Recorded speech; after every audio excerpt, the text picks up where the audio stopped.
we'll go ahead and take us over to the game visuals. Ooh. Because talking about seeing stuff. Yeah, the other end game is Transbog. No, I'm just kidding. From Mosef on the forums, Mosef says, "Hey, I'll just found another misplaced doobie." And it got me thinking. I've played a lot of games, and that despite being beautiful, well-designed, and populated with NPCs, they still felt dead or sterile. I think it might be due to a lack of life. How difficult would it be to make a few rodent, insect, or bird sprites to randomly move about the world? Would that even make it? Would that even make a difference? Do your creatures interact with each other in any way? I'm just letting my mind wander. And I think we've already kind of seen this a little bit with Ashes, right? We've seen the NPCs moving around the node. And we was buzzing around the light in that one town that was like crazy. Yep. The butterflies, the birds. Yeah. Yeah. I feel like they're doing a really good job at and actually Dark Sorcerer ended up clipping that seasonal tech developer chat video and said the birds and the butterflies that you just mentioned, Quarian. it's the first comment. But yeah, I think that's a really, really good thing, right? Because at the end of the day, you want to feel like you're in a living world. And I think Intrepid's already well on their way to do that. Is there anything that you would like to see that would help it make it feel more living? I like the direction that they're going with it, kind of having all the different small critters and stuff just interact with you as you're running through everything. Watching the artisan preview when they went out at night and all the fireflies and stuff were going off. I thought that was really cool. Yeah. I like going through the world. I like seeing what they've created, like seeing all the different biomes and the sights to see. Yeah. And finding all like the little beautiful sights and stuff that you can find. Yeah, I like that.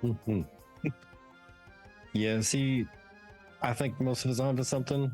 It's basically exactly that. Like a world that has random things that you don't need to interact with or even can't interact with really makes the world feel more alive. Like just the games that have NPCs carrying on their own conversations that mean nothing to you, your questing or anything you're doing, and maybe sometimes they'll reference like a place you can go and check out. That to me always makes it feel just it's a bigger world than you and what you're doing, and that just makes it feel more expansive. I like that because I was gonna say I like it when the NPCs are talking and then you kind of get a hint on like a side quest you could do. But I never thought what you just brought up. I never thought about them just having a random conversation that has nothing to do with you whatsoever. Not even like a random side quest that you could do. It's just nothing to do with you at all. It makes the world more immersive. Yeah.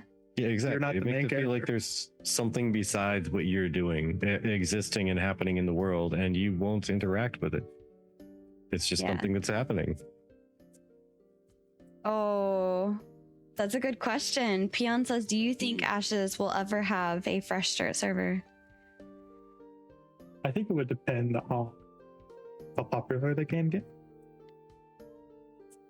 Yeah, I think that's probably my answer as well. It depends on how popular it gets and how popular it remains over time.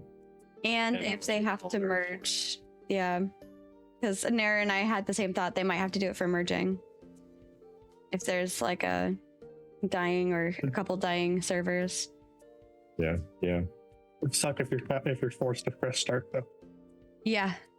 That might lose more people than the merge would ever do. Yeah. Somewhat related. Oh, sorry. Oh, sorry. Go ahead. No, you go ahead first.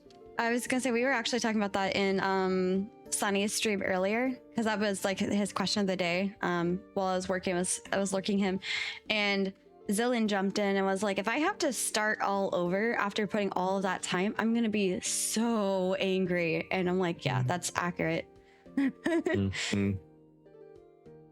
So, somewhat related-ish to like fresh start and merging and such. Just as far as the leveling system and leveling in general, Fupo says you can always adjust the XP scaling over time to make it so people starting later can catch up a little. Not having some sort of systems for long-term growth feels worse in my opinion, than not having something.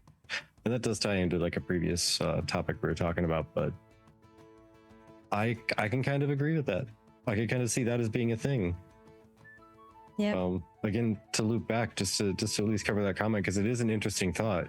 If, let's say, what was it, 250 hours is what Stephen was saying it should take to level up to 50-ish. I mean, granted, everything's subject to change, et cetera, but that's the estimated time was like 250 hours. Let's say it's always planned to be that, and they add another 10 levels.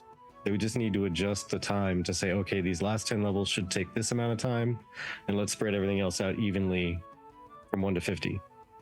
50 to 60 needs to take like 50 hours, and the rest needs to take 200. Yeah. And that just happens every time. That way, when there's a new 10 levels to get, guess what? You have 50 hours worth of leveling when that expansion hits. But all the people starting at level 1 have 200 hours to catch up to where you were at 250 hours. Right. So I think I could be all right. Big 200 Throther. Hi. Thank you, Thriller. Thank you for that. We just need Steven to pop in so we can ask him one of the big questions. Oh my gosh. I don't think Steven's ever popped in on one of ours. Really? Yeah, I mean we've gotten him on, but he's never just like popped in.